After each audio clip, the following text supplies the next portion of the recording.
Hello, I think I'm back, if I see right, because I see myself on a screen, so it seems that I'm back at least, and I do hope that you are back as well, because it's always this difficult coming back from the lunchtime, and this, I just hate it, I have to say. Normally, I would now, be able to see the audience, look around, look into the faces. Are they hungry for more? Are they sleepy? Are they thinking of something else? But I can't do it because you guys and girls, folks, are out there and far away. So I just hope that you had a good lunch break and that you're fine back. The team that you don't see, but that I see here is really fully tuned back and keen for the afternoon session of SEMIC 2020, continuing rolling throughout the day. We have a cat at home, and let me just, because I just love the tool here, and usually the cat after lunch is really hard, but then immediately it goes back and bites and wants to get a grip and get the things going. So I hope that you feel a little bit the same and that we can get the ball quickly rolling. One word before, I do hope that you enjoyed the parallel tracks in the morning. Now the difficulty is that you can actually not really fully follow 4 tracks in parallel, but you need normally just stay tuned into one, although you can maybe have a little peek into another one, but you cannot follow all of them. We said we don't do a real sort of feedback session here because you cannot have the dense and rich and depth feedback of 4 complex sessions. But we said, please, you moderators, session participants, tweet about it, speak about it, make your feedback heard, in particular on Twitter or on our platform here. And certainly the recordings and the presentations will be posted on the JoinUp platform that I anyway would like to recommend to you, but most of you, I guess, know it. There is a dedicated SEMIC collection on JoinUp available for you. Okay, but we have started the afternoon now, and I think we start with a nice thing. What you do normally in the afternoon, in the early afternoon, you have a coffee, you have an espresso, and you have a little cookie with it. And the cookie is best when it's fresh and warm out of the oven. And today we have actually such a cookie fresh out of the oven because in parallel, while we were having, I'm going too fast, huh? SEMIC 2020 today, there was also happening the 4th EU Datathon in parallel. And just over lunchtime, they were selecting the winners. And I'm super happy and proud to have with us now today Inmaculada, my colleague from the Publications Office of the EU, who will come to you. Ciao, Inmaculada, I see you there already. Who Hello. will present to us the winners and the context and the background of this year's EU Datathon, the 4th one, on a number of topics. You will present everything out there. Just to say one word to you, audience out there, Inmaculada is a great and good colleague from the Publications Office. They do the kind of stuff like the official journal, all sorts of publications about the EU, but they're very strong also in open data. But now the floor is over to you. Please, Inmaculada, tell us more. Hello, everyone. I cannot see still my slides now, but yes, I am working in the Publications Office in the Open Data Portal, and it's true that we're very strong in open data. So today I'm going to talk to you about the EU Datathon, the open data competition, and how it innovates for Europe with open data. So first of all, I'm going to give like a brief introduction because, as Max was saying, this competition just happened now. So the first question is how this digital resource can really help us to address the key challenges of our society, and how actually this competition is aligned to the conference today about sustainable data services. So in this presentation of today, I'm going to talk about EU Datathon 2020, the worldwide competition where the public administration and the citizens shake hands to find solutions for everyday problems. We're linking large data by EU institutions and agencies and bodies can bring major benefits to citizens. Next slide, please. Next slide. Thank you.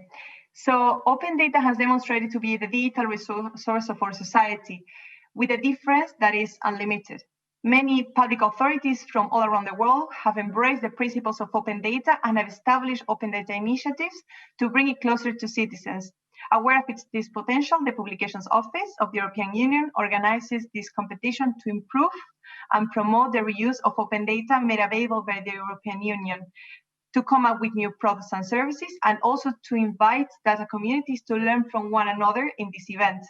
Next slide, please. Okay, one click. Thank you. We all know that this year, 2020, has been different and particular for everyone. So has this year's competition. On this year's edition, the competition focused on the main challenges our society was facing and made a call for proposals for innovative ideas to look to the future. We started the year with the new European Commission priorities based on the political guidelines of Ursula von der Leyen for the years 2019-2024. This year, we wanted to involve data enthusiasts in the process of bringing solutions to Europe by addressing these main challenges. What's more, the teams were also invited to come up with new ideas to help overcome the side effects of this health emergency we're living in. So you can see here the 4 challenges is the European Green Deal, an economy that works for people, a new push for European democracy, and then a Europe fit for the digital age. So then this year's competition, we wanted also to provide a regional approach to foster cohesion between the regions. And so we organized it with a close collaboration with the Directorate General for Regional and Urban Policy. Next slide, please. Thank you. Once this competition was launched in February, the interest was really visible due to the proposals we received from all around the world. In general, we received 121 proposals, increasing 21% from last year's edition. The competition, we saw that it really traveled around the world with more than 36 countries registered. Next slide, please. Next slide, okay. Thank you. So once we received these 121 proposals, the preselection jury chose 12 teams, 3 teams per challenge, as you can see here, to develop their ideas within 3 months for this final competition and present it in the 18th European Week of Regions and Cities. That is what happened today. Next slide. But okay, let's go to the point. These are our teams, and they work really hard within these 3 months to come up with new ideas for Europe. So today I will share 12 very short data stories about these teams, stories on how that interoperability and openness of the data can really help achieve the challenges of our present and to look to the future. Next slide, please. Okay, challenge one is a European Green Deal. So fight climate change and environmental degradation, move towards a more sustainable and a competitive economy. These pre-selected teams came up with applications to contribute to a greener Europe. I'm going to talk to them about them now. Next slide, please. Okay, so the first team is DataSys. This team wanted to bring opportunities to single and medium enterprises in the agricultural sector, since they are suffering now from the consequences of COVID-19 pandemic. These teams wanted to foster efficient, sustainable and beneficial agriculture production while promoting the adoption of new technologies in the field. How did they do it? They created a platform that provides a clear picture about the innovative projects and makes information from the EU easily digestible for everyone. So like this, they can bridge the gap between the EU resources and the single and medium enterprises. Next slide. Other team is Elaboro. How is Europe performing on its environmental commitments?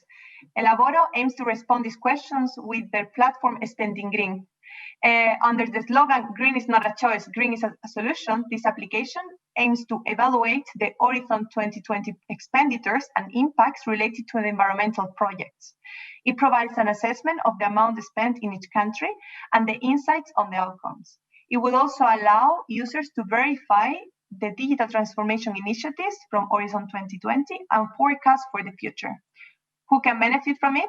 Private companies applying for EU projects, consultancy firms in the field of EU program participation, EU institutions evaluating submitted proposals, but also cities who are interested in green matters. Next slide, please. And just to finish, we have Joep that believes that waste management is a crucial step to boost circular economy, thanks to geospatial data and the process of semantic reclassification of waste materials. They identify waste flows with their platform. To allow interoperability, this team developed an open source platform for waste flow mapping and analytics. They could connect regional industrial waste producers with respective waste treatment facilities. For open governments, the platform indicates with economic sectors, materials, and locations what needs to be tackled to achieve the highest reduction in emissions. And for companies, it allows a comparison of their emissions related to waste outputs. Next, please. Then we go for challenge 2, an economy that works for people.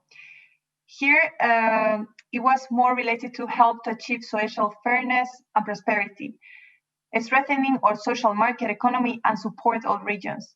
This challenge invited participants to come up with applications that showcase the cohesion in regions and how EU research and funding could support it. These are the 3 teams. Next slide, please. Thank you. EU's cohesion policy aims to strengthen economic and social cohesion among the different sectors in the EU. With EU for Regio, you can compare the flow of funds between the regions and identify the trends and relation between the different development indicators and metrics. What is the aim and vision of this platform? Facilitate evidence-based policymaking by identifying the different regions that are lagging behind and encourage their participation in future funding programs. This visualization maps the state of cohesiveness between the EU funding and the different regions, and it links the causal relations and identify the patterns. Next slide, please.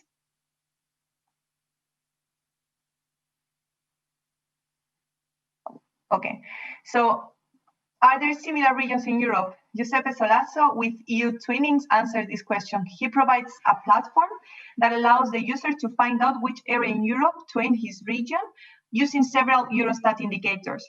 He compares them with different parameters such as GDP per capita, population change, density, among many other indicators.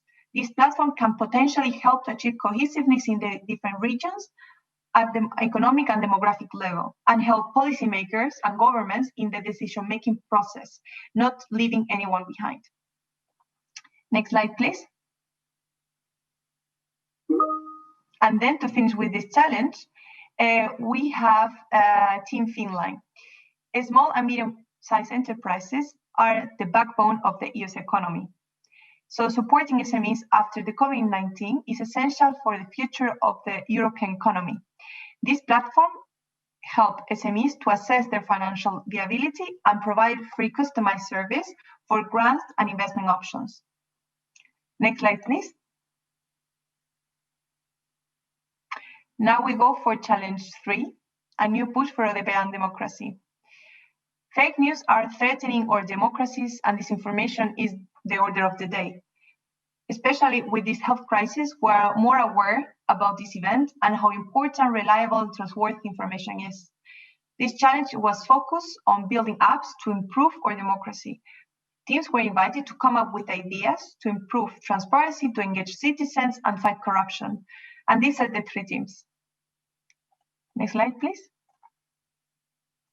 The first one is EU Integrity Watch, empowering citizens to enhance integrity of EU public procurement. So EU Integrity Watch is an online platform that enables citizens, civic society, academia, and journalists to monitor the integrity of the EU institutions. By introducing data on public procurement, they empower citizens to monitor and catch fraud risk to prevent misuse of funds. They analyze over 670,000 TED contracts and contract awards downloaded from API and implemented a flagging system based on 20 indicators from the EU's Transparency Registry. The final product is an interactive EU map with cross-filtering functionality. Next slide, please. And now we have Next Generation Democracy. Next Generation Democracy wishes to increase civic participation in the political debate.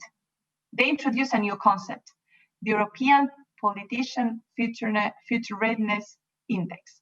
They want to improve democratic processes and connect with citizens with this app. With the help of artificial intelligence, citizens can follow topics and single politicians, see trends and alerts per country, per member of the European Parliament or per political party. This increases the transparency and enables citizens to engage with their politicians on important topics for the society from a reliable source. The third one, please, next. Thank you. This one is Shield. Spot fake news and scroll safe. This application detects fake news by scanning resources from their credibility with the help of artificial intelligence. Shield proposal is to develop an app to spot fake profiles in social media, acting as an ad blocker, using warnings and eliminating websites with high risk of credibility. Next slide, please. And then just to end, we have challenge 4, IoP for the digital age. There's a major need to empower citizens with these new generation technologies. Digitalization is changing people's lives, and these are the 3 teams that came up with 3 different ideas to support European digital transformation. Next slide, please. This is to think. Understanding data can be also fun. Citizen Journey, that it was developed by To Think, brings a game for young people to understand complex messages with data and also integrate them into the EU programs. You can start the journey through different cities, and it displays different visualizations that explains to you data related to the EU programs in the different regions of the European Union. Next slide, please. Then we have Digital Forest Rise of Copernicus. What a name. They wanted to support illegal deforestation. So this team wanted to bring an app that combined satellite data with machine learning to analyze the illegal deforestation happening across the EU, based on the experience that happened in Romania. Next slide, please. And then we have government APIs for digital ecosystem in the EU. Governments, startup, businesses, researchers, etc., are audience that need reliable government APIs. They help build innovative digital products, solve complex problems, and also create value. But how to stimulate a digital economy built on government APIs? This team developed a government API dashboard, which will help determine the value of government API and make sure that they are well maintained. This will help build new products and services using data as a core component in their value chain. Next slide, please. So then, as you know, you can get to know more about these teams and how they use public data to come up with this application in our website. We invite you to go through it and get to know who were the winners. I have to say they were all winners, but because they all had the share prize fund of 100,000 euros, but they were like first, second, and third category. So what I can tell you now that I got to know only now while I was presenting is that GeoFluxes got the first prize for the first challenge. Team Finline got also the first prize for challenge 2. For challenge 3, it was Next Generation Democracy. And for challenge 4, Digital Forest Rise of Copernicus was the one who won this first prize. So all these applications are built thanks to data produced by the public sector, from the European Union to national and regional portals. Open data demonstrates again how important is open data and the huge potential for building a stronger and more interconnected society, and how it helps to innovation and the prosperity to flourish in the future. Data needs to be open and accessible for everyone, and there is a major need in promoting the reuse of public information and encourage data interoperability. Our world is changing at an unprecedented speed, and we need to unleash the potential of new technologies. In order to achieve this, cross-border data exchange between public administration is essential to build our future. So open data is the future, and the future is happening only now. Thank you very much for your attention. Inmaculada, this was fantastic. I'm totally moved. It is very heartwarming. And it's not only the fact that you had these fantastic contenders all over Europe presented also at the Regio and City Days that are happening just now, that these are teams that were spanning the whole of Europe, and I think also going beyond Europe. But it's also the energy and the fun and the excitement that is behind there. And you, Inmaculada, you presented all of this to us today, I think. So big thanks to you. This is heartwarming. Keep up the fight and the spirit. And I think you are definitely an image for the world outside, that EU officials are not the grey dark stones somewhere in Brussels, but that they are living, animated, passionate beings fighting for open data. Keep the data open, keep it flowing. Many thanks, Inmaculada, for you for being here with us today. Thank you very much, Max. Thank you, everyone. Bye. This means, wow, I think this was a wake-up call, no? After lunch, after getting out of our beds, back to the desk, back to our computers, this was a real good wake-up call. But, folks, this is not all, because I think, if I see right, we get my colleagues already approaching here, and we will, without any break, just go from an environment of winning apps based on open data, EU open data. We will move slowly but steadily, and George and you please come here, join me on stage. We will be moving towards tomorrow's winners. Ciao, George. We will move to tomorrow's winners, and these are the students from all over Europe who will be pitching to you today. I think, folks, you need to go here and there. Okay. Yeah? Okay. Now, so we move from the apps that have already been winning to the students who will be pitching to all of you, to all of us, their research ideas, and they will be the future winners. So this will be presented by my colleagues George, Lobo, and Joep Crompvoets today. George is an old colleague, I was about to say. He's a great colleague from my team here, and he is sort of our in-house GovTech guru.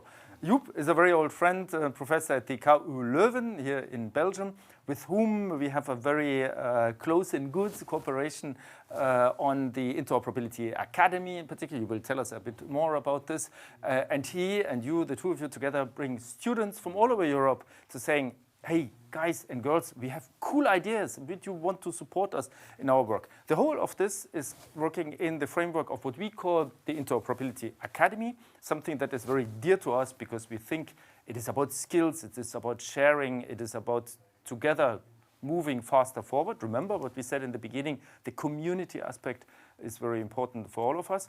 And this is something that we would love to build in a future interoperability policy framework. But I leave it to George and to you to tell us everything about it. Okay. Guys, the floor is yours. Thanks, Max, for the things. Can I have the slide first, please? So this action, as I say, it's called the Interoperability Academy Corner. So the Interoperability Academy, it's an activity that we started. There is a ball rolling in front of me. So next slide, please. This is something that we created from the ISA² Programme, and because we had request that there was a need to improve skills of the public sector. There was no much solutions to teach about digital government. So the Interoperability Academy, I will just say a brief word because it's not us talking today, it's the students. So the first thing is a catalog. So we have heard about the ISA² Programme, the SEMIC, semantic assets, etc. We have a catalog where all the educational material is regrouped on the platform Joep that I was already said. So here you have the link, and you can have all the resources. There are more than 200 resources, webinars, etc. We also organize events, so that's the idea. And with Joep next to me, we organized in last December the first Interoperability Academy Winter School with KU Leuven. It was a big success. And it was a success also because, like today, we want to mix students who are the ideas and will be the one dealing with the future. When we will be retired, they will be managing our public services, and also professionals and academics. And I think this mix is very important, and the Winter School was a great opportunity, and here we have the opportunity to bring as well the ideas of the student. The last thing is the Interpretability Academy will be also a part on the platform. So this we are still busy. It will be soon released. The first course will be the European Interoperability Framework. You must have heard quite a number of times today. And that is what we try to do. So there will be also courses proposed. We will have soon a program for the years to come. But with that, I will give now the floor to Joep, who will present the exercise today and what we will hear. It's my real, thank you, George, and thank you, Max. It is for me a real joy to present the pitch of today. There are 9 pitches and dealing somehow with Interoperability Academy. And I would like to say these students are coming, what was already introduced, across the entire Europe. They are from the University of Ghent, from KU Leuven, from Münster University, Taaltech University, as well as from the Netherlands, Delft University.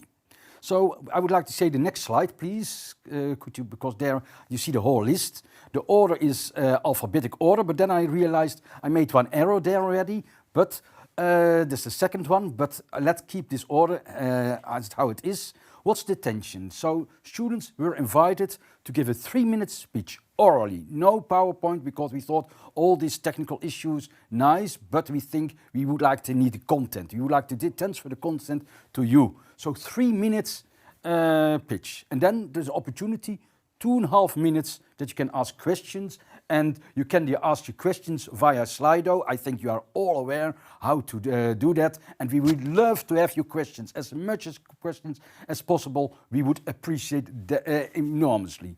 So let's, because I don't like to talk so much, I like that to see the students talking. So please, all audience, be prepared. Prepare for questions, and it is now an opportunity for our young generation to present their achievements. So I'm delighted to introduce the first speaker, Palwasha Ahmadzai. I'm sorry, I'm not very good in pronouncing your name, but I'm really sorry about it. But you will present this. You are from Taaltech University, Estonia, Tallinn, and you will introduce something about designing cross-border services in smart cities of Tallinn and Helsinki. Very exciting title. I really look forward. 3-minute speech, please. Thank you. First, I will thank the panel and hello, everyone. So I will be talking about designing cross-border services in smart cities of Tallinn and Helsinki. There are numerous factors and challenges to be considered while creating and delivering cross-border services and platforms in this context of the Tallinn and Helsinki. The main purpose of cross-border services in these two connected smart cities is to create seamless single user experiences. So for this purpose, to create such ideal smart cities, it is important to have human-centric approach while designing services, meanwhile considering context of these two different cities. Therefore, we have to focus on usability of such services, which is efficiency, effectiveness, and user satisfaction. For this purpose, we need to understand user needs and requirements while improving current or creating new services. Following iterative process of design, usability measurement, and also user experience evaluation.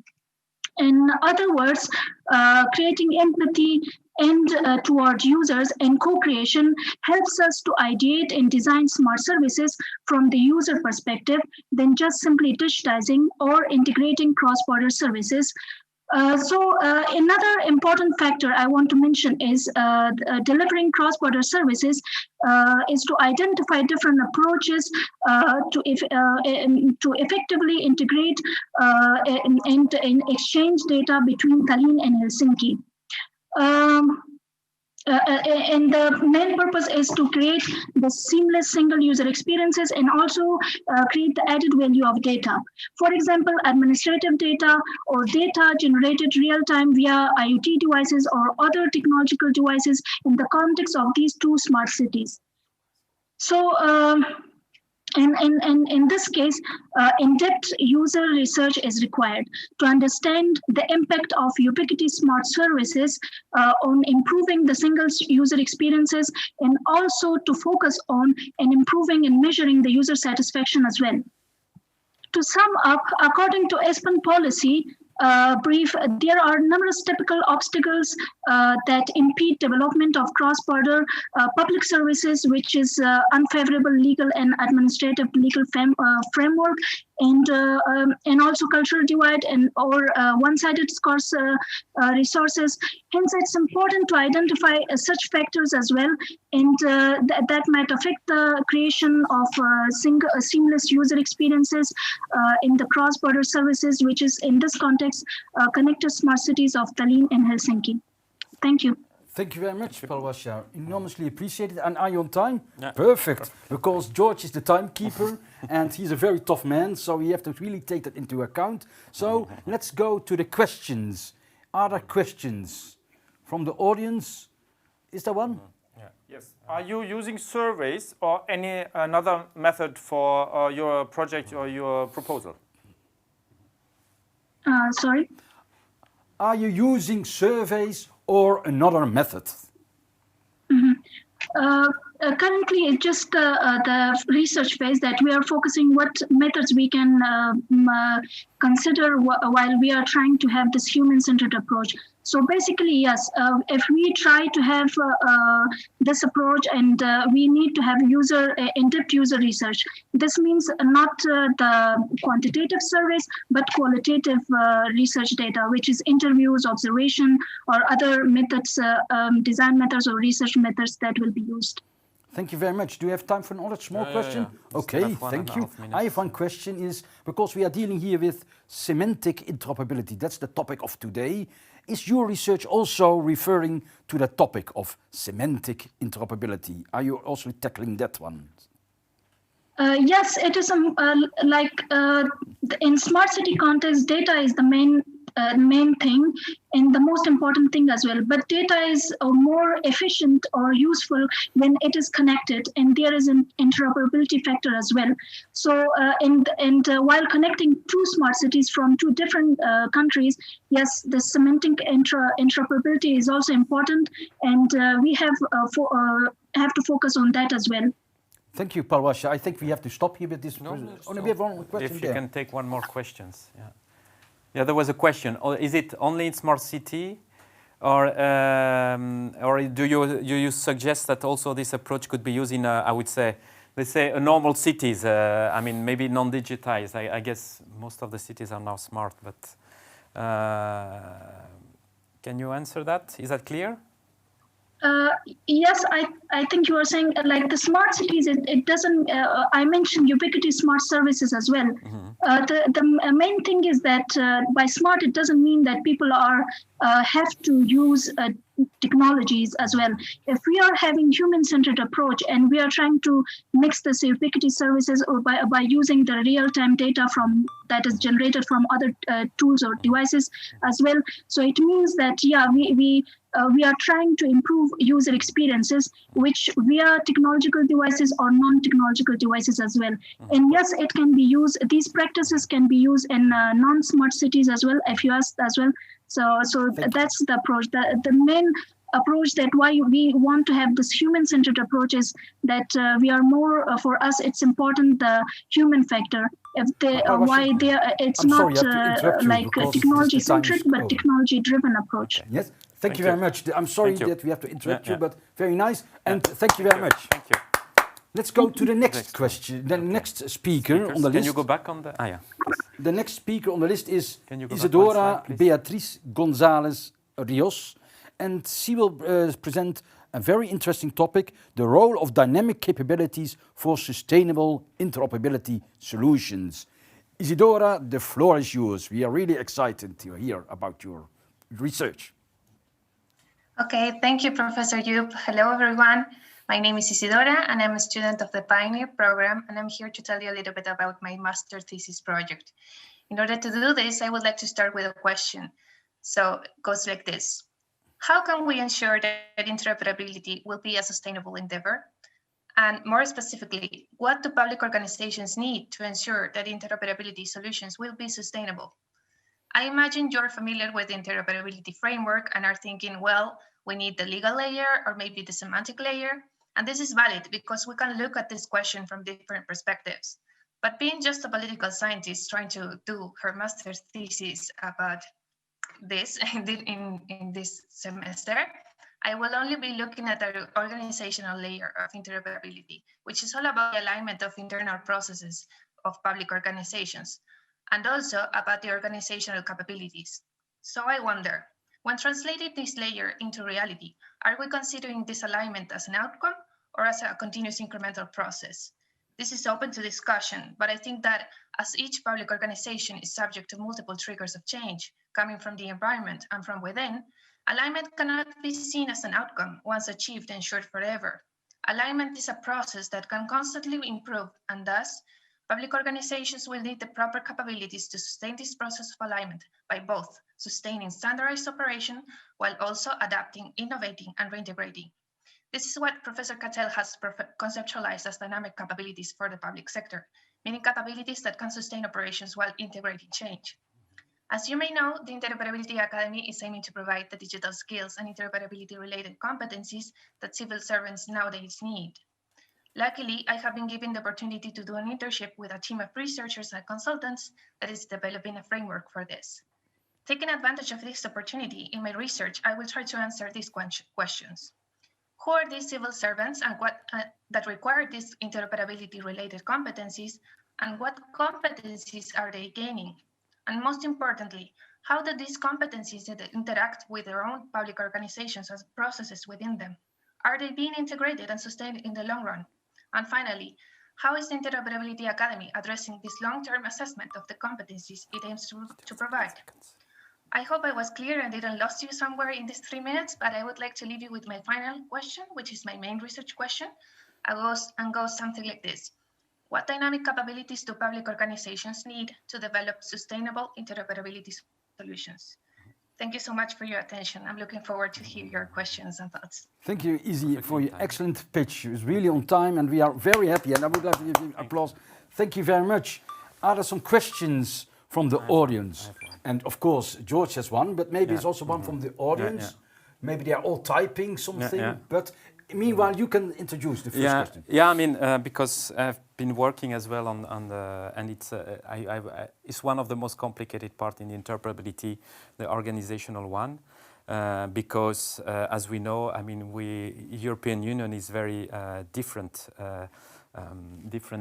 countries with different governance and different type of structures. So did you also consider the nature of the country? If you have a federal states, if you have, I would say, if you take, for example, France, where municipalities have the administrative autonomy, as there, I mean, did you try to, are you looking also at patterns that could be applied? Because one of the things we discovered that is in organizational, there is no one size fits all. Yes, definitely. I think that's a great input, and I'm going to consider that in my thesis some way or another. But definitely, I think that public servants will encounter different kinds of challenges when trying to implement these new skills related to interoperability. So definitely. Yes, I see also another question from the audience. Do you plan to discern between local and national government organizations in your research? Very interesting question. Izzy. Well, that's kind of a related question to the question before. I think I'm more interested in the national level, but as I'm just starting, I have to see. But definitely would focus in one of those levels. Thank you very much. I still have time, but I don't know. I think I've also no other questions. So, what do you think is your main challenge of your research? Because you are now just in the beginning, you have your beautiful research question formulated. I'm very happy and very excited. What do you think is the main challenge for you to fully or successfully execute this research? I think one of the biggest challenges will be to reach the people that I want to ask the questions that I want to ask. And therefore, it would be the people who are currently using the Interoperability Academy to learn new skills, and if they're willing to answer my questions and my interviews about the long run assessment of the competencies they have gained. Thank you very much, Isidora. Very much appreciated. I think we are already on the third pitch. Yeah. So let's go to the third pitch. And there we see popping up Stefan Dedovic. And Stefan, he's going to talk, or he's bring his research about interoperable implementation of the EID into the single digital gateway, a very topical subject. So I really look forward to your research. Stefan, we don't hear you. We don't hear you. Unmute yourself, please. Sorry, yeah. Thank you very much, Professor and George, for introducing me. I'm Stefan and I'm coming from Serbia, and I'm a student of the Master Studies in Public Sector Innovation and E-Governance. And I would like to tell you a short story about the experience my friend Lucas from Austria had after leaving Belgium. So he was working in Belgium for 6 months, and after he left the job, he went back to Austria, and then in May he got a request to submit his tax declaration. So he thought he can do it online, but he couldn't do it, so he had to go back to Belgium and submit it in person. So I believe that none of us would be happy to spend extra time and money on unplanned trips, especially to submit the tax declaration. So at the moment, why is this happening? It's happening because there is a lack of possibility to authenticate and identify with electronic identifications from different countries still in the European Union.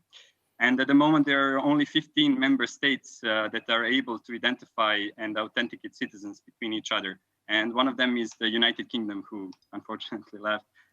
So how do we solve the problem? And what is the problem? Many researchers are saying that the problem is the technical and legal interoperability within the electronic identification. So the European Union tried to solve this issue with Electronic Identification and Trust Services Regulation in 2014. And there is stated that after 2018, every member state should be able to authenticate electronic identifications between each other and identify citizens.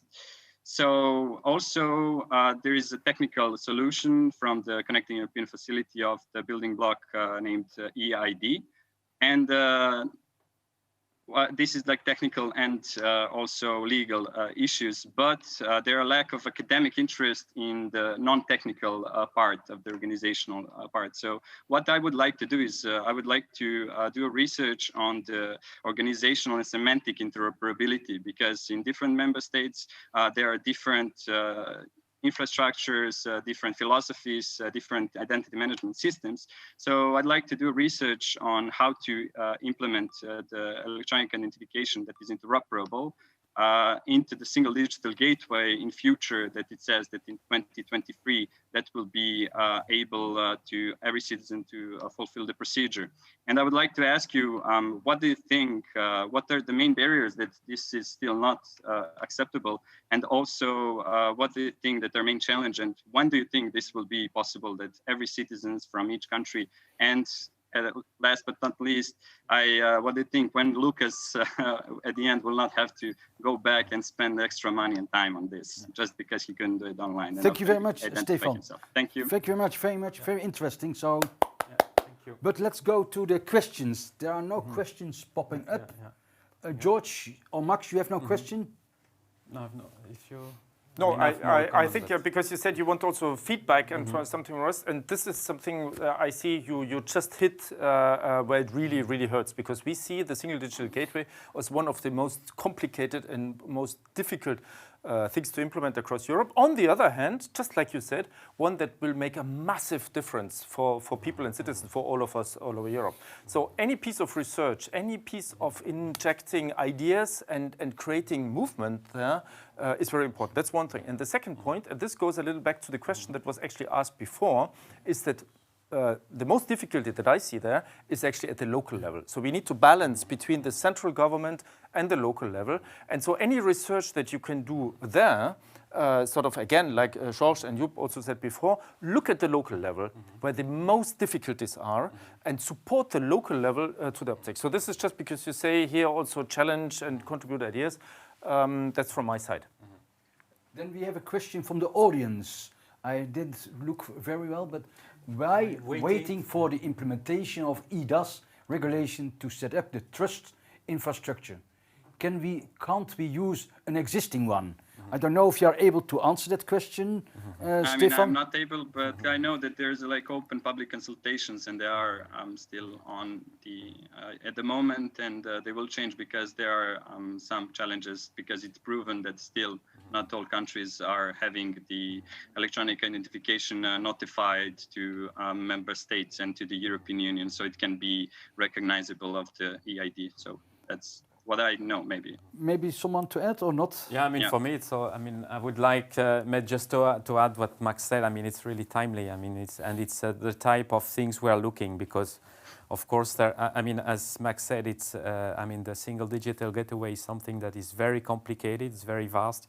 I mean, all levels of government are involved.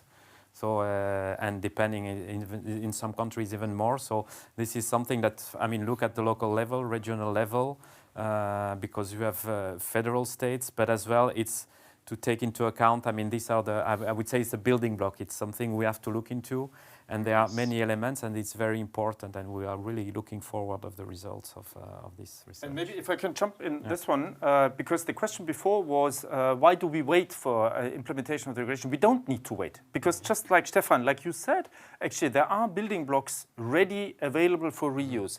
And these are available, again, I can just invite you please to go to JoinUp. You see the collection of the CEF building blocks, but also the interoperable ISA solutions. Everything is reusable. You can use it and run if you are a small company, if you're a local administration, and the best if small companies and local administrations together. And the point that comes here from Christoph Lange is saying to the average German citizen, data protection and privacy is super important. And this is used as an excuse. This is exactly the point. If we say we have co-invested building blocks of all type at EU level, and we want to know more of those that are developed at national level everywhere. And if we use that, we are data protection relevant and protective and privacy protecting by design and interoperable. So I get out here, but many thanks. Thank you, Stefan. I really appreciated your presentation and look forward to see your research results. And I also had some other questions, but of course time is ticking. So let's go for the next presentation of Ekaterina Vetko. And Ekaterina, she did really a research on the once only principle, and more in specific about implementing the once only principle in the cross-border context. Katerina, the floor is yours. 3 minutes, please. Thank you for introduction. I already graduated from my master's in electronic government, and my thesis was indeed on once only principle in Europe. I'll just briefly introduce the concept. So once only principle, or OOP, implies the obligation of the government to collect data from citizens and businesses only once, and encourages public administration to reuse previously collected data for the purpose of service provision. And to see how the OOP is implemented in Europe, I looked into practices and policies implemented by Austria, Belgium, Germany, and France. And these were a very interesting set of countries for consideration, as Austria and Belgium are among the best performing countries in once only and e-government in general, all while Germany and France perform average in almost all e-government indicators. And to understand where all those differences are coming from, I considered each of the case from contextual, administrative, legal, and technical perspectives. And as a result, first of all, the chosen countries have a different centralization level, which to a different extent allows the public administration to coordinate data collection and data reuse mechanisms. Second, several of them created dedicated public entities responsible for carrying out the government agenda and once only principle in particular. And they also clearly distributed tasks and responsibilities among all the involved stakeholders. Then the good performing countries had a set of relevant legislation and strategies which were facilitating the implementation of once only principle. And interestingly, while some countries literally had a set of different laws, Austria created an agile e-government legislation, which is revised every now and then to ensure the compliance of national strategy with the governmental technologies. And it is also worth mentioning that countries with a higher OOP performance have been continuously developing trust relations with the society and businesses. And this was done by establishing different agencies representing their interests and introducing the possibility for tracking of possible misuse of the submitted data. And last but not least, top IoP performers participated in previous European projects developing sufficient infrastructures, promoting interoperability and fact-checking their available technical capacities. It is also very interesting to mention that the majority of these characteristics are actively implemented by Austria, Belgium, and France, all while Germany takes a sort of wait-and-see approach. And this is totally different for France. Even though the country has not been top performing as Germany, they have recently started to actively adopt the majority of the mentioned practices, following the path of Belgium and Austria, which allows us to assume that first, these practices are considered relevant by public authorities, and second, France might join the top IoP performers in the near future, and these practices can be applicable onto other cases. Thank you very much, Ekaterina. We are a little bit over time, but thank you very much. I look to the from previous, but it's okay.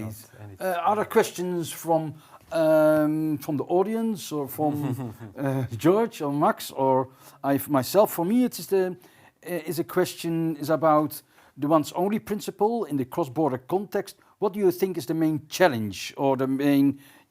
What would you recommend us to do in order to make the once only principle a very difficult principle to implement? To do? Well, now the once only principle has been considered as one of the most one of the highest priorities for e-government legislation in Europe. We still need to look into context of the European countries, and well, as previously discussed on the topic with Stefan. Germany, for example, is very reluctant on adopting the necessary legislation to make Europe smooth in terms of cross-border services and adoption of IoP practices. And so what would you recommend Germany then to do? Well, it's their national affairs, but they're actually also like the top performing IoP countries are slowly moving towards smoother e-government administration. For example, starting from next year, they're going to have PITCO, which is going to be in charge of all e-government procedures, including IoP. So even if German society is quite reluctant on changes, it's also moving. Thank you very much. Can I pick on something here on this point? Because this is super interesting, Katarina, what you said. And for me, this bounces back a little bit what came up with the legal interoperability side. And something that we are grappling also, that we see, although there is a lot of hesitation, very long and rightly so, about legislation, in particular also at EU level, we wonder whether this is not the time has come that countries, and including maybe also the EU level, we need to think again about legislation. And Germany actually introduced a law that you just mentioned too. Spain, for example, did so and took a massive leap forward. So although I hate to say this as an Eurocrat, and everybody says, oh, Brussels wants to regulate, but maybe regulation can be enabling actually in moving us forward because it creates certainty. For everybody, but just a comment. Yeah, I mean, if I would just jump on that, taking the last time, I mean, it's very, it goes with, I mean, what we previously discussed. I mean, if you take a simple example, such as asking a birth certificate, it's certain country, my country, France, it's the municipality and who is doing that. And where in Portugal, my other country, it's national, so every time. So we see that they're different, but also we cannot ask the countries without changing their structure. I mean, it's something we cannot do. But and I think this was a good point, if you allow me, because there was a comment that came in from the audience saying the key challenge is trustworthiness and the authenticity of information stored. And there we are bang at what SEMIC 2020 is about. And great to see in your presentations, your pitches. Merci. Thank you. Thank you. Thank you very much, Ekaterina, I'm sorry. Ines, I'm delighted to introduce you now, and I think you have a very interesting research topic, and very topical, is about AI, artificial intelligence, and EU policy making, something that we all are very fascinated about, and we really love to hear your topic. So please introduce yourself and the topic, please. 3 minutes, please. Thank you very much. My name is Ines. I'm a third semester pioneer student, And to introduce my topic, I'd like to paint a picture. So imagine you're an EU citizen. You have an idea, you have a cause you're passionate about. You want to change something. You want to suggest EU policy. But how is that possible? Right now, EU policymaking is very top-down. A few years ago, citizens were given the possibility to start ECIs, European Citizen Initiatives. To this day, this was not very successful. But what if citizen participation in public policymaking could be made easier? What could policymaking 2.0 look like on a European level?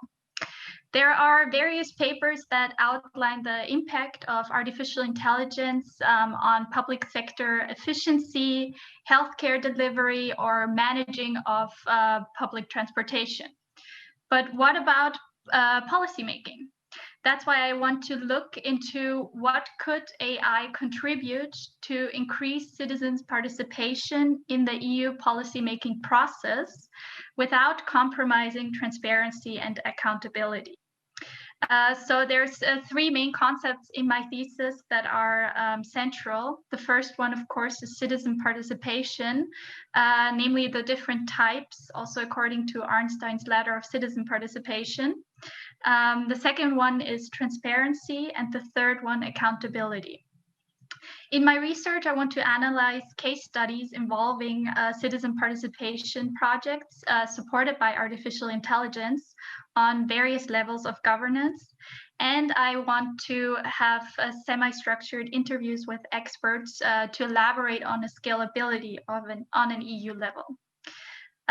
With this, I want to keep it short. I would like to conclude my presentation and thank you very much for the great opportunity to present here today. Thank you very much. You are really ahead of time, so 20 seconds left, so well done.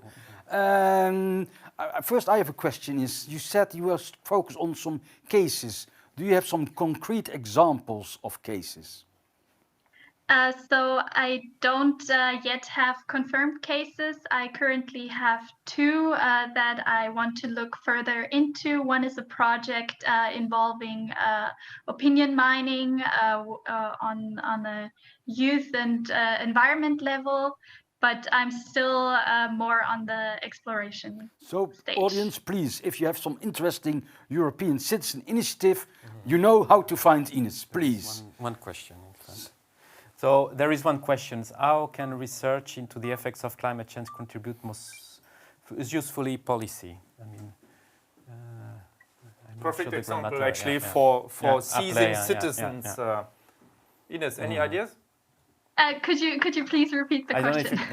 How can research into the effects of the climate change contribute most usefully policy? Well, I think that could be also part of the policy that could be implemented because of artificial intelligence tools. I think in general, citizens could really benefit from having their voices heard in the policymaking process. Ines, another question. AI could definitely contribute to identify lobbyism. And Smiley is there, and give voice to the key people. There's a statement. How do you respond to that? Do you agree with that? Well, I think that lobbyism already has a voice in policymaking. I think the next step is to also give more citizens the opportunity. So I think lobbyism right now already has its channels. So I disagree. And Ines, if I can jump on this point, on the last one that you said, I'm very pleased to hear that, because this is something that we are also keen. I don't know whether you were here in the beginning of the day with us when the Director General of the IT department of the Commission actually said that he wants to make the Commission itself the most data-driven and forward-looking, fully digital institution. And this is one important aspect about it, saying how can we reach out better and take the temperature in the population, but on the other hand also ourselves argue our case and play back and say we have demonstrated that we have taken all the input that is possible in the policy making. So this would make it more accountable and transparent. So we are very keen to working with you on this one. Thank you. Yeah, very delighted. Thank you. Thank you. Other questions or comments? Or George? No, I don't. I mean, no. Okay. Thank you very much, Ines. Let's go to the third. Already we are more than halfway already. It's really time is speeding up when you have fun. Let's say it. And then let's go to the next presentation of Stanislav Mahula, and he will present research about opportunities and challenges for self-sovereign identity in the public sector. Wow, a very interesting topic. The floor is yours, Stanislav. Thank you very much, Kuni. My name is Stanislav. Good afternoon, everybody. I'm from Ukraine, and I'm a graduate from a Pioneer program, and it's an honor for me to be here today. These days, we talk a lot about interoperability, EID, blockchain, and following this, I'm sure many of you have heard the notion of self-sovereign identity, or SSI for short. What I would like to bring today on the table is yet another attempt to see how this identity paradigm can fit within the public sector discourse. It's not exactly clear what SSI stands for due to its recent emergence, yet still we can think of it as an identity that is obviously self-sovereign, or in other words, controlled by the user. We imagine that you can collect your data attributes such as your name, address, ID number, social security number from various authentic sources and store them on your site in a decentralized fashion, hence restoring your ability to claim that you are who you are.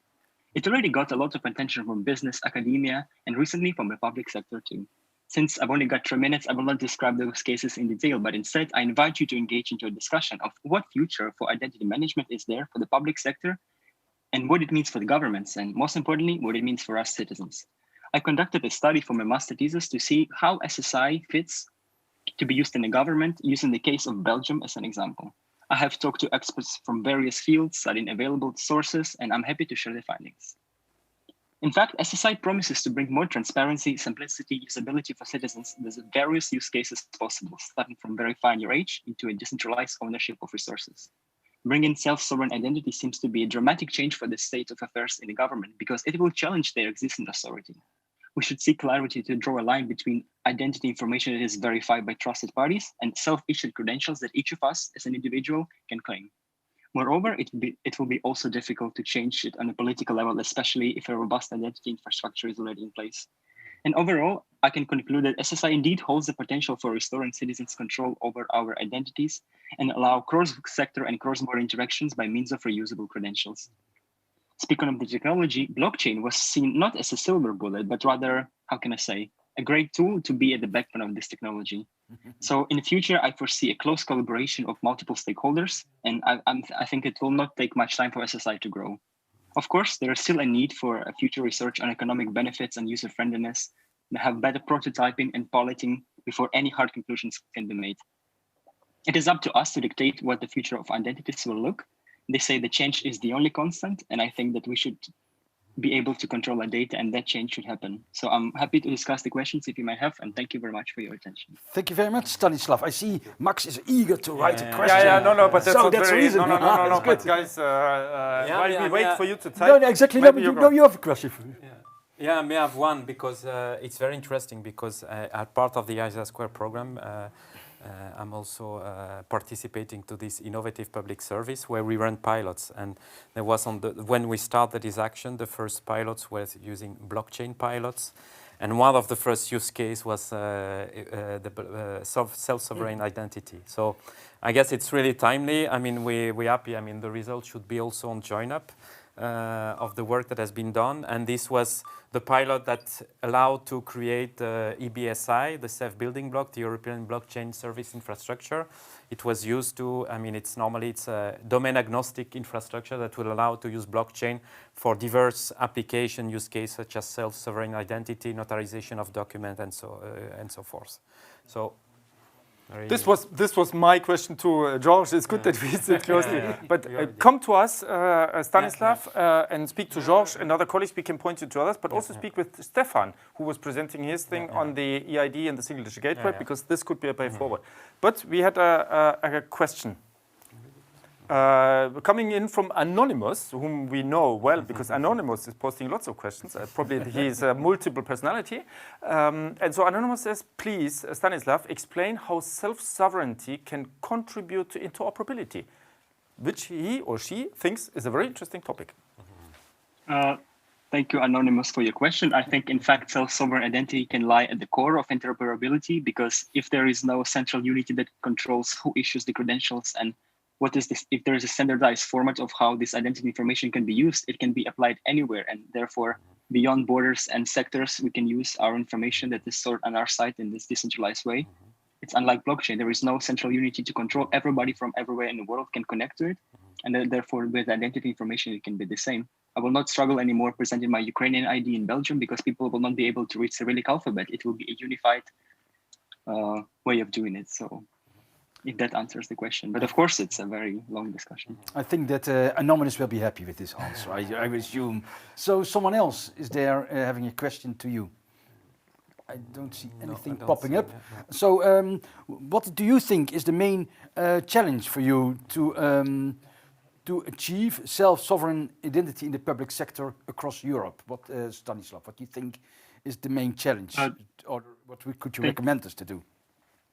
Thank you for the question. I think the biggest challenge is, of course, the acceptance by its final users and also the public administrations, because similarly to many other new technologies, at first it's a big confusion what it is, what do we do with that? But since we are trying to use the technology to address the real social challenges and not from the opposite direction, I think SSI is a good fit, but it will take time for people and public administrations to understand how to utilize it and why do you need to replace it? Because if we have the robust identity system like in Belgium, why would they want to change it for a more decentralized way? So I think this resistance is a big challenge. Thank you, Stanislav. Time is ticking. I'm really sorry about this, but we have to go to the next presentation because Biggie Mai Marlanova is waiting for us, and she will present a data model for semantic interoperability delivering tech services. We're really looking forward to this very interesting topic, which really, I think, fits excellent in the topic of today. So, Biggie Mai, the floor is yours. Hi, thank you for the presenting. My name is Biggie Mai. I'm a recent graduate of the Master of Science program in Public Sector Innovation and Governance. And my topic is about the semantic interoperability. Overall, semantic interoperability, we know that it's one of the most challenging layers of the interoperability frameworks that was developed by the European Commission. And why is it so challenging is because due to the decentralized nature of the government agencies, lack of data standardization, lack of resources, and lack of throughout work on this aspect, because due to this, the data overall is very outdated, it's missed and duplicated between the agencies and also between the states. My research looks at the semantic interoperability between the government agencies delivering tax services on the cross-agency and the cross-border level. And I think that as the tax agency is one of the core agencies of any country because it generates most of the revenue for the state, and semantic interoperability of this agency is of high importance. In order to solve this issue, I propose the data models that can be reused by the government agencies and that deliver tax services to businesses on the cross-agency and the cross-border levels. That can also build their databases and their infrastructures and link the national databases between each other, so that the data will be more efficiently shared, it will be more accurate, and the data quality will be reached as European Commission wants to, and also many other states really would like to achieve. So my research uses the research design science research methodology, which actually builds the artifacts, and most importantly, the outcome of this is that not only the semantic interoperability can be reached by using the ontologies and by using the metadata data models, but mainly it creates the holistic view for the interoperability for the tax services delivered to the businesses. For example, if other researchers look to the semantic interoperability of each agency separately, like only customs or only tax agency, my research looks to these agencies on the more holistic and the unified view. So therefore, we will understand how data is shared between the agencies on an efficient way, and how we will reach the data quality overall.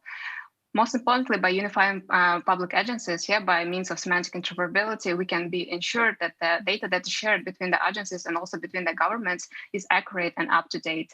But mainly what these data models can overall suggest that we will reach the transparency and accountability of the government agencies, because we will ensure that from where the data goes, from which agency we actually retrieve the first data, and how is it related to other data related to the business, to the businesses. So therefore, this is, I would believe that the data models and overall development of the artifacts on this level in order to reach the semantic interoperability not only helps to achieve operational efficiency of the government agencies, but also reach accountability and the transparency, because there will be high dependability of the businesses and the government agencies between each other. Thank you so much. Thank you very much for this interesting presentation. Other questions? This is out of scope. I guess, the question is a bit out of scope. I don't think it's process. Do you have questions? No, I mean, it's. I would say that it's interesting that we have also new ideas. I mean, because we are developing in ISA², I would say, core vocabularies. And this is always good to see that there are the need of other vocabularies that could be used, other semantic assets that could be used for the public sector. So this is very interesting that there are also interest from the young generation into this to look into this type of research, which are not always very, I mean, eye visible, but because it's something that is implemented in the background, but they are essential, of course, to achieve. And Big Mai, I'm very excited about this topic, and you've developed a data model. Have you also validated this data model in a certain context? I used the evaluation, I used the interviews from the experts, where all from the technical perspective and also from the organization perspective of the interpretability systems, people who use it, people who are vice presidents of the interpretability centers, and also people who develop this, for example, interpretability systems like Xroad between that is used, and all of them, they were evaluated and proved that if it's efficient enough. Perfect, wonderful. Am I allowed to ask the next question, because that comes from the audience, from Philip, very small. Vertical. Are you suggesting we should look at data lineage, Big Mai? Data link? I'm sorry. No, data lineage. Lineage. Actually, yes. I would think that it's an interesting approach, because we need to see that from which point it goes and how is it goes from initial point of the of delivery, of the how the data initially starts and how it goes till the end, or how it is retrieved between the agencies. Thank you very much. I think we have we can go to the next one. Because I think, thank you very much, Big Mai. We have 2 left, and we are a little bit running out of time, but I would I found it very important that we keep also the time for the people, the last 2 people. Bas Oude Luttighuis, he's going to present something also very interesting, and a particular topic that my colleague George likes very much, identifying design principles for proactive public services in the Netherlands. So, Bas, the floor is yours. Yes, thank you very much. My name is Bas Luttighuis, and on behalf of the DigiCampus at TU Delft, I'm currently working on my master thesis about proactive public services in the Netherlands. Today, I will present my current insights along 3 statements. Statement number 1, proactive public services have the potential to raise the quality of digital public service delivery. Statement number 2, interorganizational information exchange is essential for the development of these proactive services. Statement number 3, different public services have different desired levels of proactivity. When was the last time that you, as a citizen, felt frustrated because the government asked too much information and effort from you? This can be improved by the development of proactive public services, where governments act proactively and take the initiative to provide public services. Proactive services have proactivity incorporated in them to a degree where, with the consent of a citizen, these services are delivered automatically without the citizen having to request those. So no effort is required from citizens during the entire service delivery process. The main benefits are more ease of use for the citizen, and increased efficiency for governmental organizations. Statement number 2. Interorganizational information exchange is essential for the development of proactive public services. With proactive services, citizens do not trigger the service delivery process anymore. Therefore, governmental organizations must do so themselves.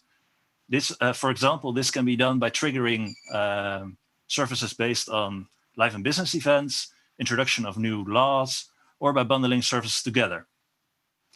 This is a multi-dimensional challenge involving technical, semantic, process, legal, and policy challenges to achieve interoperability.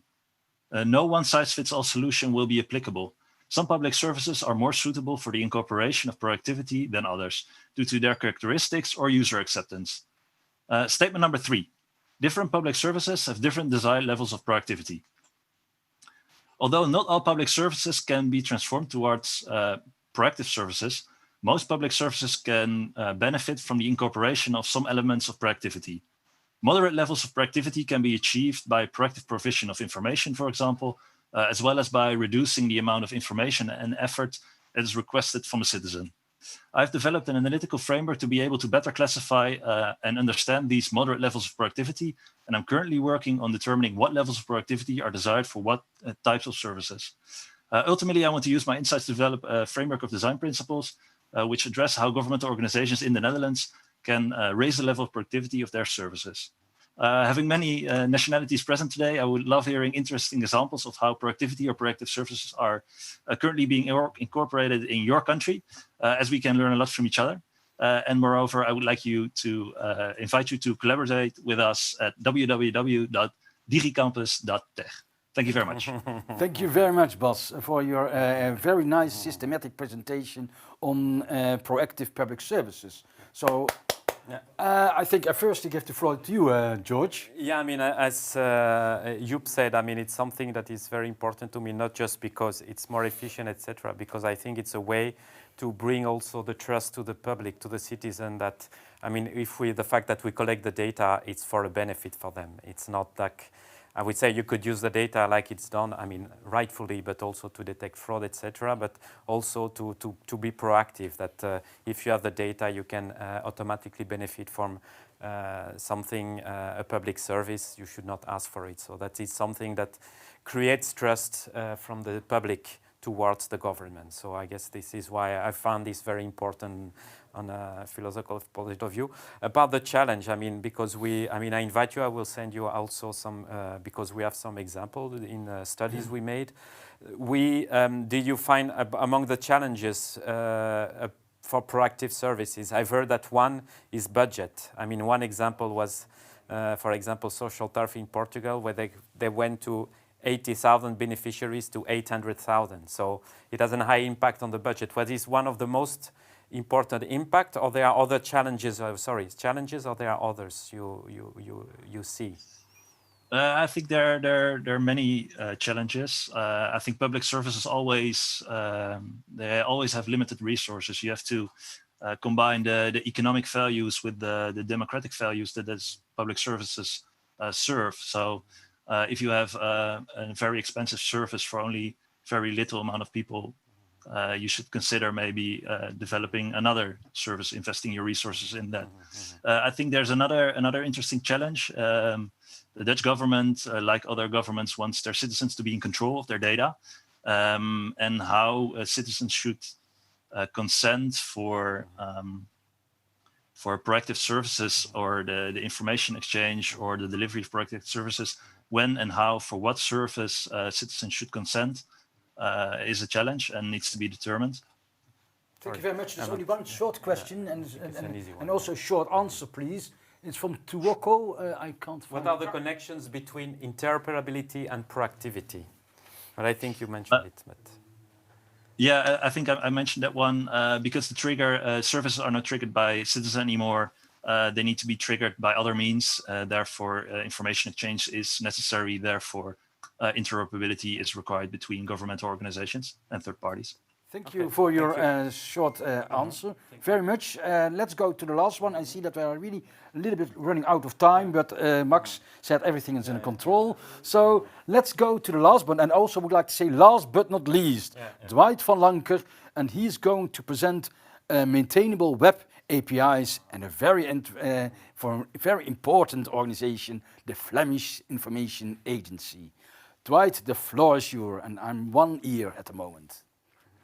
Okay, thank you for the introduction. So I'm working at the Flemish Information Agency, but as said in the introduction, I'm also pursuing a PhD at Ghent University. And today the Flemish Information Agency, or the Flemish government, is already doing a great job in terms of open data and raising interoperability. But when I started looking at their APIs, I saw that there was still a lot of room for improvement, because on the one hand, they host very specific web APIs, for example, a Sparkle endpoint or an API to query the data geospatially, for example. And on the other hand, they publish data dumps, which allows third parties to download them and create their own APIs. And that's a bit worrying regarding the future, because in the first case, with maintaining all these specific web APIs comes a great cost. And they say the cloud is elastic, but unfortunately, our budget is not. And in the second case, with a data dump, it's possible that you work with an outdated view of the data set. So you always have to download the latest version to stay up to date. And that's causing what we call a replication hell. So I started asking the question, can't we evolve to more maintainable web APIs? But therefore, we first have to answer the question, what is a maintainable web API? And that is also a question I'm asking to you. For me, it means sustainability, cost efficiency, and it should also publish interoperable data, of course. With these concepts in mind, we already did a few things. First, we started publishing datasets as linked event streams, which means interoperable data, no more data dumps, and also everyone can sync with the event stream to get the latest updates. To have a more sustainable API, we aim for evolvability rather than versioning, doing this by using hypermedia. And with our approach, we were able to publish the address registry in Flanders as a linked event stream, but we managed to do the same for air quality data from sensors. So these are two very different types of data, because the address registry is slowly changing while air quality data is changing very fast. But with linked event streams, we have found a uniform way to publish both types of data. The second thing we did was saying that it's now up to third parties to develop these very specific web APIs, but we're going to support them by trying to provide them with the data in best possible way to develop their API. So that's why we developed a middleware that allows you to apply fragmentations to the linked event stream. So for example, a geospatial fragmentation that can be used for a WFS service. And this way, third parties can choose from the different fragmentations that the data publisher of the event stream offers, or they can choose to set up that middleware themselves if they have the budget to do that, to apply other fragmentations to create their API. So that's where we're at today. My next steps include to do some benchmarks regarding query performance and cost efficiency, and maybe, who knows, I can present them to you next year.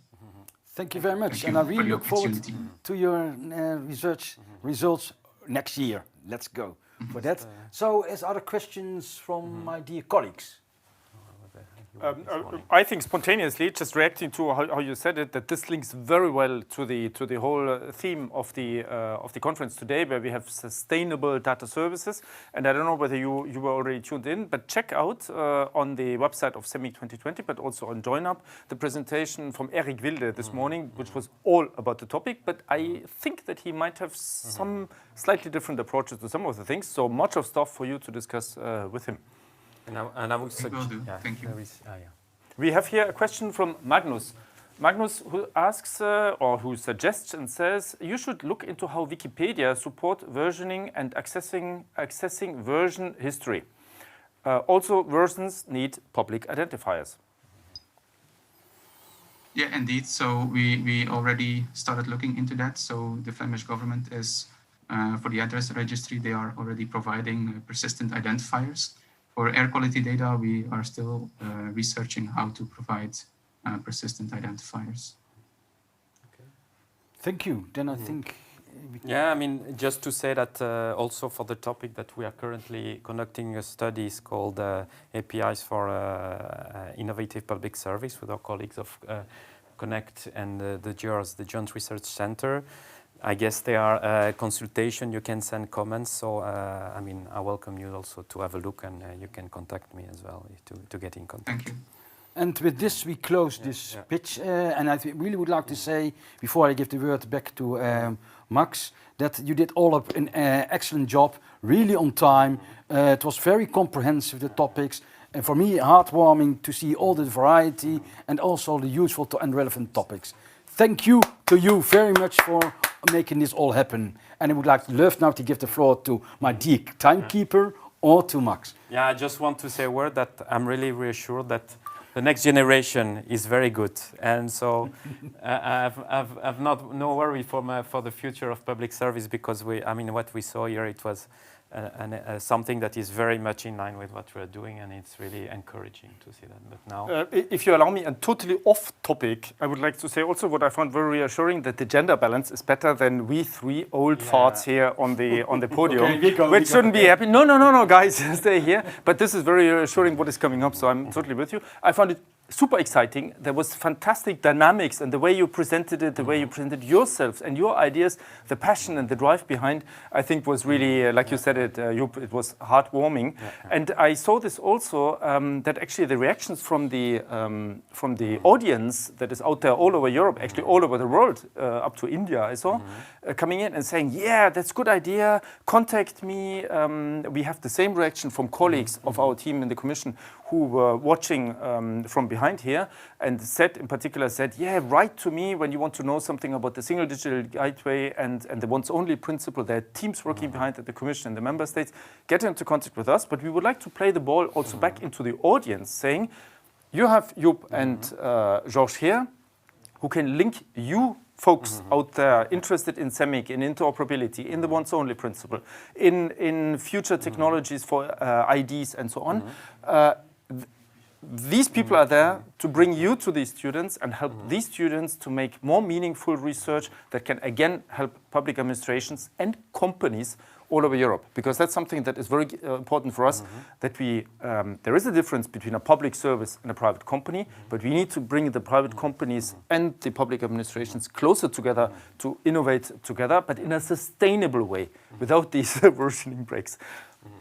Folks, thank you. Thank you very much. Thank you. Thank you very much. Thank you very much, students over there, and good luck with your papers. Now, I'm slightly at loss because my program tells me that we are going to have a break. And I see lots of waving behind there. Philippe Verstichel, I see, is still at one point, if you allow me. What about the next generation of citizens? I'm very hopeful about that, and I like your smiley at the end of it. Okay, so we have 4 minutes of break. We do the same story like before. Go away quickly to get a coffee or a drink or whatever you need, but don't fall asleep, and come back, because it continues to be super exciting with a round of senior thinkers on data and interoperability. Stay with us. See you in a moment.